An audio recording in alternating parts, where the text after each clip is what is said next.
ጌታችንና መድኃኒታችን ኢየሱስ ክርስቶስ የሰው ልጅ ሁሉ ለማዳን የተቀበላቸው ሕማሞች ለቁጥር እጅግ የሚከብዱ ሲሆን የቤተ ክርስቲያን አባቶቻችን ቅዱስ ጳውሎስ በመልእክቱ እንደጻፈው ጌታችን መድኃኒታችን ኢየሱስ ክርስቶስ በፊታችን እንደተሰቀለ በልባችን እንዲሳል ነገረ መስቀሉን በ13 ዋና ዋና የአይሁድ ጭካኔ ድርጊቶች ከፍለው ለመረዳት ግልጽ እንዲሆን አድርገው አስቀምጠዋቸዋል።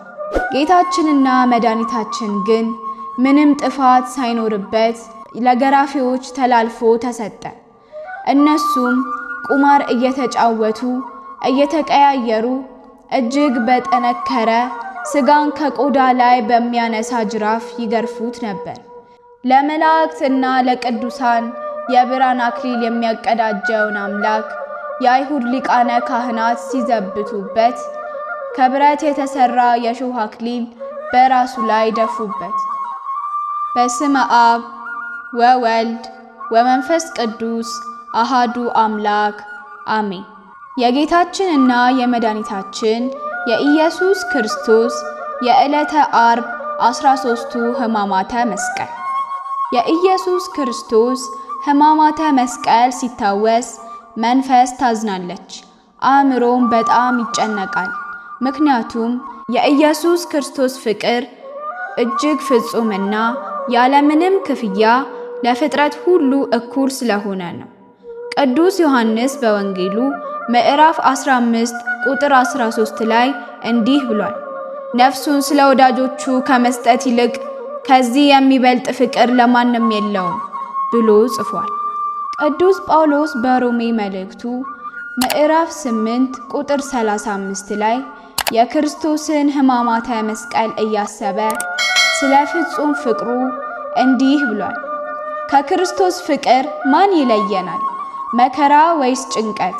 ስደት ወይስ ረሃብ? ፍርሃት ወይስ ሰይፍ ነውን? ጌታችንና መድኃኒታችን ኢየሱስ ክርስቶስ የሰው ልጅ ሁሉ ለማዳን የተቀበላቸው ሕማሞች ለቁጥር እጅግ የሚከብዱ ሲሆን የቤተ ክርስቲያን አባቶቻችን ቅዱስ ጳውሎስ በመልእክቱ እንደጻፈው ጌታችን መድኃኒታችን ኢየሱስ ክርስቶስ በፊታችን እንደተሰቀለ በልባችን እንዲሳል ነገረ መስቀሉን በ13 ዋና ዋና የአይሁድ ጭካኔ ድርጊቶች ከፍለው ለመረዳት ግልጽ እንዲሆን አድርገው አስቀምጠዋቸዋል። እነዚህ 13ቱ ሕማማተ መስቀል አስቀድሞ በነቢያት የተተነበዩ ፍጻሜያቸውን ደግሞ በጌታችንና በመድኃኒታችን በኢየሱስ ክርስቶስ ላይ የተከናወኑ ከባድ የጭካኔና የሐሰት ፍርድን በግልጽ የሚያሳዩ ናቸው። ከሊጦስጥራ እስከ ቀራንዮ በጌታችን በመድኃኒታችን በኢየሱስ ክርስቶስ ላይ የተፈጸሙት 13ቱ ሕማማተ መስቀል ሲታሰቡ ሰማይንም ምድርንም ፍጥረታትን በሙሉ ያሳዘነና ያስጨነቀ ከባድ ድርጊት ነበር። ያቺ ዕለተ ዓርብ በፍጡራን ሁሉ እስከ ዛሬ ስትታሰብና ወደፊትም ስትዘከር ትኖራለች። የኢትዮጵያ ኦርቶዶክስ ተዋሕዶ ቤተክርስቲያን ደግሞ በተለየ መልኩ በዐቢይ ጾም የመጨረሻ ሳምንት የጌታችን እና የመድኃኒታችን የኢየሱስ ክርስቶስን ነገረ መስቀል በከባድ ሐዘን ውስጥ ሆና ታከብረዋለች። ዛሬ ክፍል 1ን እንደ እግዚአብሔር ፍቃድ የመድኃኒታችን የኢየሱስ ክርስቶስን 13ቱን ሕማማተ መስቀል በፍጹም ሐዘን ውስጥ ሆነን እንመለከታቸዋለን። ትንቢተ ኢሳይያስ ምዕራፍ 53 ቁጥር 4 ላይ እሱ ግን በእውነት ደዌያችንን ተቀበለ ሕማማችንንም ተሸከመ፣ እኛ ግን እንደታመመ እንደተገረፈም ቆጠርነው ብሎ ተናግሯል። የመጀመሪያው ሕማም እጁን ወደ ኋላ መታሰር ነበር። ኢየሱስ ክርስቶስ በጌቴ ሴማኒ በአትክልቱ ቦታ ከ12ቱ ሐዋርያት ጋር ሌሊቱን ጸሎት ላይ በነበሩበት ሰዓት ቀኑ ሲደርስ ራሱን ለአይሁድ ካህናት አሳልፎ ሰጠ። በዚያን ጊዜ ከ12ቱ ሐዋርያት አንዱ የአስቆሮቱ ይሁዳ በመሳም አሳልፎ ጌታውን በ30 ዲናር ሸጠው። የሺህ አለቃዎችና ጭፍሮቻቸው የአይሁድም ሎሌዎች እጁን የኋሊት አስረው እየጎተቱና እያፍገመገሙ ወንበዴዎች ወደሚታሰሩበት ወሰዱት። ያን ጊዜም በነቢዩ ዘካርያስ የተነገረው ተፈጸመ። ትንቢተ ዘካርያስ ምዕራፍ 13 ቁጥር 7 ላይ እረኛውን እገለዋለሁ በጎቹም ይበተናሉ ተብሏል። ሐዋርያት ክርስቶስን አስረው ሲወስዱት ፈርተው ተበትነው ነበር። የቤተ ክርስቲያናችን ታላቅ አባት የሆነው ቅዱስ ዮሐንስ አፈወርቅ በቅዳሴው ላይ እንዲህ ብሏል። ሁሉን የያዘውን ያዙት፣ ሁሉን የሚገዛውን አሰሩት፣ የሕያው እግዚአብሔርን ልጅ አሰሩት፣ በቁጣ ጎተቱት፣ በፍቅር ተከተላቸው። በሚሸልተው ፊት እንደማይናገር እንደ የዋህ በግ በኋላቸው እየተከተላቸው ወሰዱት። ሊቃነ መላእክት በመፍራትና በመንቀጥቀጥ በፊቱ የሚቆሙለትን በአደባባይ አቆሙት። ኃጢአትን ሁሉ ይቅር የሚለውን ኃጥእ አሉት። በመኳንንትና በሁሉ ላይ የሚፈርደውን ፈረዱበት። ጌታችንና መድኃኒታችን የኋሊት ታስሮ ጠላት ዲያብሎስ ከጽድቅ መንገድ ወደ ኋላ የሚጎትተውንና የሚያፍገመግመውን የሰውን ልጅ ሁሉ ለማዳን ሰውንም ከኃጢአት እስራት ይፈታ ዘንድ ጌታችንና መድኃኒታችን በአይሁድ እጅ የኋሊት በመታሰር የሰይጣን እስራትን ድል አድርጎልናል። ፍቅር ማረከኝ በሕይወቴ በዘመኔ፣ ፍቅር ማረከኝ በሕይወቴ በዘመኔ፣ እግዚአብሔር ለኔ መድኃኒቴ፣ ፍቅር ማረከኝ በሕይወቴ በዘመኔ። ሁለተኛው ሕማም ፊቱን በጥፊ መመታት ነበር። ጌታችንና መድኃኒታችን ኢየሱስ ክርስቶስን የአይሁድ ሊቃነ ካህኑ አንተ በእውነት የሕያው እግዚአብሔር ልጅ ነህን ብሎ ሲጠይቀው አንተ አልክ ብሎ መለሰለት። በዚህ ጊዜ እውነት መናገሩ እንደ ስድብ ተቆጥሮበት በቤተ ሳይዳ 38 ዓመት በአልጋው ላይ ሆኖ መዳንን ይጠባበቅ የነበረው መጻጉዕ አልጋህን ተሸክመ በሰላም ሂድ ብሎ የፈወሰውን ጌታ ከሁሉ አስቀድሞ በጥፊ መታው። በዮሐንስ ወንጌል ምዕራፍ 18 ቁጥር 22 ላይ በጎ ነገርን ብናገር ስለምን ትመታኛለህ ብሎ ተናገረው። ሌሎችም ከሱ በመቀጠል የጌታን ፊት በሻሽ ሸፍነው ደጋግመው በጥፊ እየመቱት ክርስቶስ ሆይ እስኪ ንገረን፣ ፊትህን በጥፊ የመታህ ማን ነው? ንገረን እስኪ ትንቢትም ተናገርልን እያሉ ሲያንገላቱትና ሲዘብቱበት ነበር። በጠላት ዲያብሎስ እጅ ወድቆ በነፍሱ ይቀለድበትና ይንገላታ የነበረ የሰውን ልጅ ሁሉ ለማዳን ብሎ በአይሁድ እጅ ወድቆ መከራን ተቀብሎ ጥንተ ጠላታችንን ድል አደረገልን።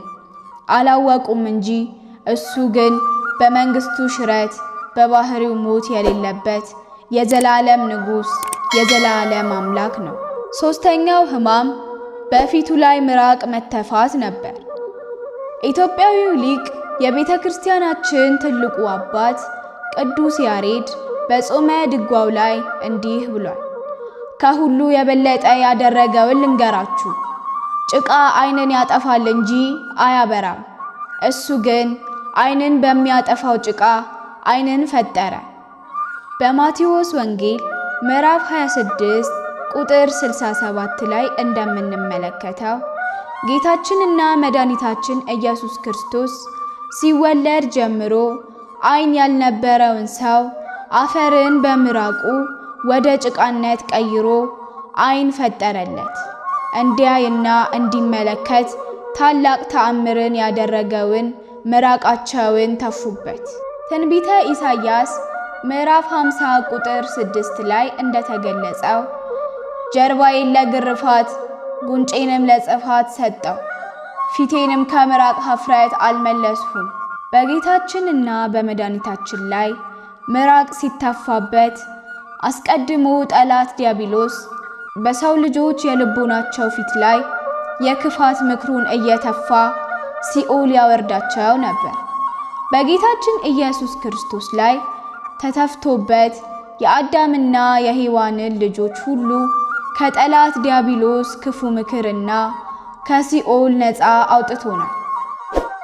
አራተኛው ሕማም ራሱን በዘንግ መመታት ነበር። የአይሁድ ሊቃነ ካህናት በጌታችንና በመድኃኒታችን ላይ ሕማሙን ለማጽናት ብለው ራሱን በዘንግ ደጋግመው ይመቱት ነበር። ፊቱን በደም ተሸፍኖ ነበር። የማቴዎስ ወንጌል ምዕራፍ 26 ቁጥር 67 ላይ ከዚህም በኋላ በፊቱ ላይ ተፉበት፣ ራሱንም በዘንግ መቱት፣ ፊቱንም በጥፊ መቱት ብሎ ወንጌላዊው ጽፏል። በነቢዩ ኢሳይያስ የተነገረው ትንቢት ይፈጸም ዘንድ ደግሞ ጌታችን መድኃኒታችን ኢየሱስ ክርስቶስ በአይሁድ ካህናት ዘንግ ራሱን ተመታ።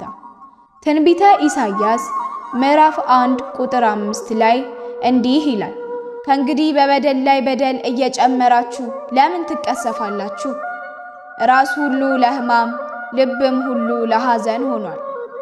ጌታችንና መድኃኒታችን ኢየሱስ ክርስቶስ የሰውን ልጅ ሁሉ በሲኦል ወድቆ በዲያብሎስ ተረግጦ ራሱን የሚቀጠቀጠውን ነፃ ያወጣው ዘንድ ለካሳ ብሎ ራሱን በአይሁድ ካህናት ዘንግ ተመቶ ጥንተ ጠላታችንን ዲያብሎስን ራሱን በመስቀሉ ቀጥቅጦ ድል አድርጎልናል።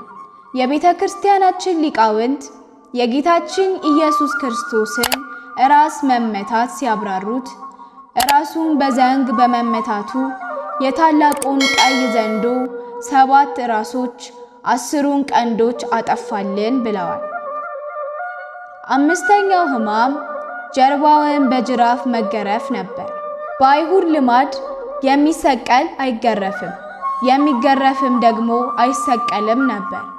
በጌታችንና በመድኃኒታችን ላይ ግን ትልቅ በደል ነው የተደረገበት። የአይሁድ አገረ ገዢ የነበረው ጲላጦስ ኢየሱስ ክርስቶስን ገርፎ ሊለቀው፣ በርባን የተባለውን ወንበዴ ደግሞ ሊሰቅለው ፈልጎ ነበር።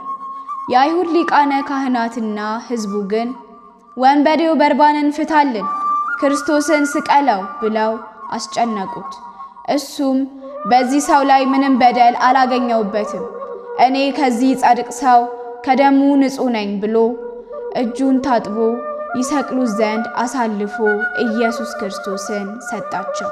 የማቴዎስ ወንጌል ምዕራፍ 27 ቁጥር 26 ላይ እንደተጻፈው ከዚህም በኋላ በርባንን ፈታላቸው፣ ጌታችን ኢየሱስ ክርስቶስን ግን ገርፈው ሊሰቅሉት ሰጣቸው ብሏል።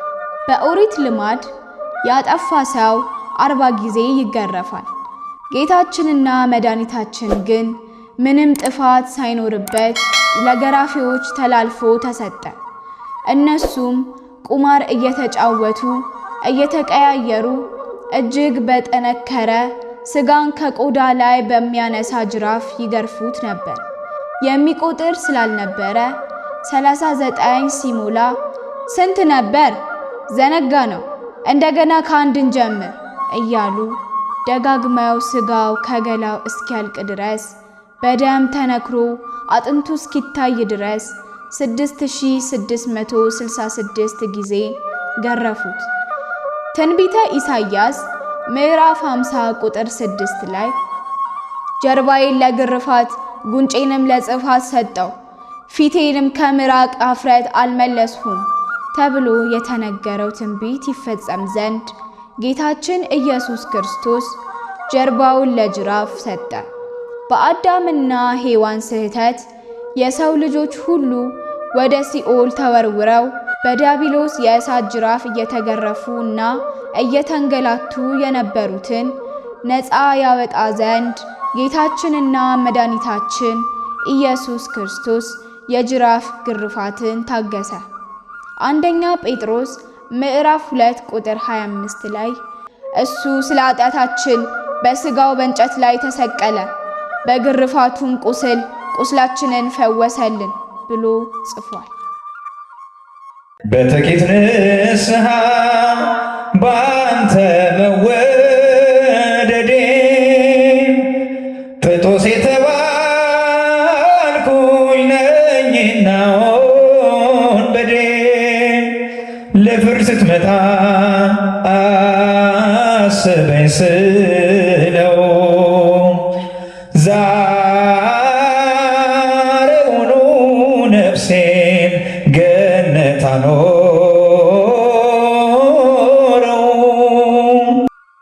ስድስተኛው ሕማም የእሾህ አክሊል መድፋት ነበር። በጌታችንና በመድኃኒታችን ኢየሱስ ክርስቶስ ራስ ላይ የአይሁድ ሊቃነ ካህናት የጎነጎኑት እጅግ የበዙና የረዘሙ የብረት እሾህ ያለው አክሊል ሲዘብቱበት በራሱ ላይ አጠለቁለት። በዚያን ጊዜ የብረቱ እሾህ የጌታችንን ራስ እየበሳ ስቃዩን ያበዛበት፣ ደሙም በራሱ ላይ ይፈስ ነበር። ለመላእክትና ለቅዱሳን የብርሃን አክሊል የሚያቀዳጀውን አምላክ የአይሁድ ሊቃነ ካህናት ሲዘብቱበት ከብረት የተሰራ የእሾህ አክሊል በራሱ ላይ ደፉበት። የሰው ልጆች በሙሉ በጠላት ዲያብሎስ በተጎነጎነ የኃጢአት እሾህ ራሱ ተይዞ ይሰቃይ የነበረውን ዳግማዊ አዳም ኢየሱስ ክርስቶስ የተጎነጎነ የእሾህ አክሊል በራሱ ላይ ደፍቶ አዳምና ልጆቹን ነፃ አወጣ። የቤተ ክርስቲያን ሊቃውንት ደግሞ ስለ እሾህ መድፋቱ ሲያብራሩ ራሱ ላይ የእሾህ አሜኬላ አድርጎ የእሾህ መርገም በአዳምና በሔዋን ጥፋት ምክንያት መሬት እሾህ አሜኬላ ታብቅልብህ የተባለውን እርግማን አጠፋልን፣ ሻረልን፣ ነቅሎ አስወገደልን። እንዲሁም ያጡትን የብርሃን አክሊላቸውን አቀዳጃቸው ብለው ያስተምራሉ። በሰው ዘንድ ቢሟጠጥ ተስፋና ደስታ እኛስ ፈጣሪ ያለን ሁሉን የሚረታ ተስፋ እንደሌላቸው አንሆንም ከቶ ክርስቶስ አለልን የሚያሳይ አብርቶ። በቀጣይ ክፍል 2ን ይዘንላችሁ የምንቀርብ ይሆናል።